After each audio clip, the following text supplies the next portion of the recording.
ये है talks news network और आप देख रहे हैं पॉलिटॉक्स, राजनीति का कच्चा चिट्ठा।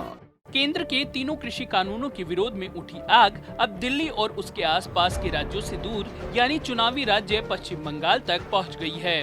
100 दिनों से ज्यादा समय से दिल्ली की लगभग सभी सीमाओं पर डटे किसान संगठनों के वरिष्ठ नेताओं ने अब पश्चिम बंगाल पहुंचकर भाजपा के खिलाफ मोर्चा खोल दिया है। शुक्रवार से सिलसिलेवार 3 दिन तक किसान नेता महापंचायतें, रैलियां, जनसभाएं आदि के जरिए नए कानूनों को लेकर भाजपा की घेराबंदी करेंगे और बंगाल की जनता से भाजपा को वोट नहीं देने की अपील करेंगे।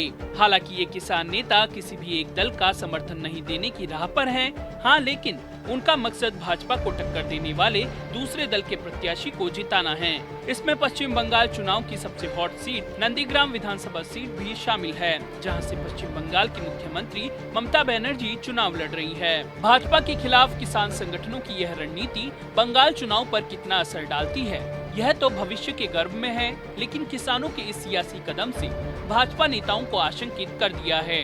किसानों के बंगाल में पहुंचने से तृणमूल कांग्रेस, वाम दलों के नेताओं ने अपने अपने गुनाभाग करने शुरू कर दिए हैं। संयुक्त किसान मोर्चा 12 से 14 मार्च के बीच बंगाल की राजधानी कोलकाता, नंदीग्राम, सिंगूर, आसनसोल में निरंतर एक के बाद एक रैलियां, रोड शो, किसान महापंचायतें, जनसभाएं करेगा।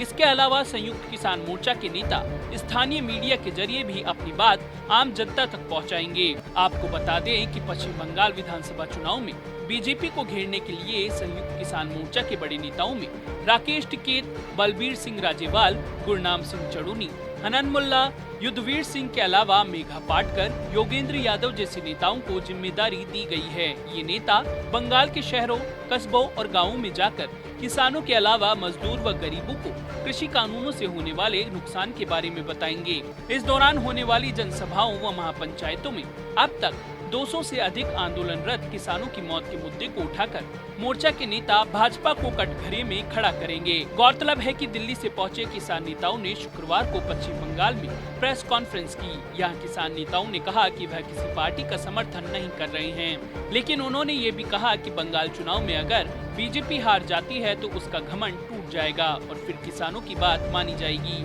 किसान एकता मोर्चा ने अपने एक ट्वीट में लिखा कि हमारे किसान नेताओं ने पश्चिम बंगाल में विधानसभा चुनाव के मद्देनजर नो वोट टू बीजेपी के तहत अभियान शुरू कर दिया है। हम लोगों से आग्रह करते हैं कि वो उस पार्टी के खिलाफ खड़े हों जो किसान विरोधी कानून लाती है। आपको बता दें कि शनिवार को यानी आज बंगाल की सबसे हाई प्रोफाइल विधानसभा सीट नंदीग्राम में संयुक्त किसान मोर्चा किसान महापंचायत करेगा। जानकारों का कहना है कि किसान नेताओं द्वारा भाजपा के खिलाफ माहौल बनाने से इसका असर चुनाव पर पड़ेगा। संयुक्त मोर्चा बंगाल के अलावा असम, केरल, तमिलनाडु में भी भाजपा के खिलाफ किसान पंचायतें करने की योजना बना रहे हैं। इसके बारे में जल्द ही घोषणा हो सकती है। वहीं किसान संघों ने 26 मार्च को अपने आंदोलन के 4 महीने पूरे होने के मौके पर भारत बंद का आह्वान किया है। इसके अलावा 28 मार्च को होलिका दहन के दौरान नए कृषि कानूनों की प्रतियां जलाने का भी निर्णय लिया गया है।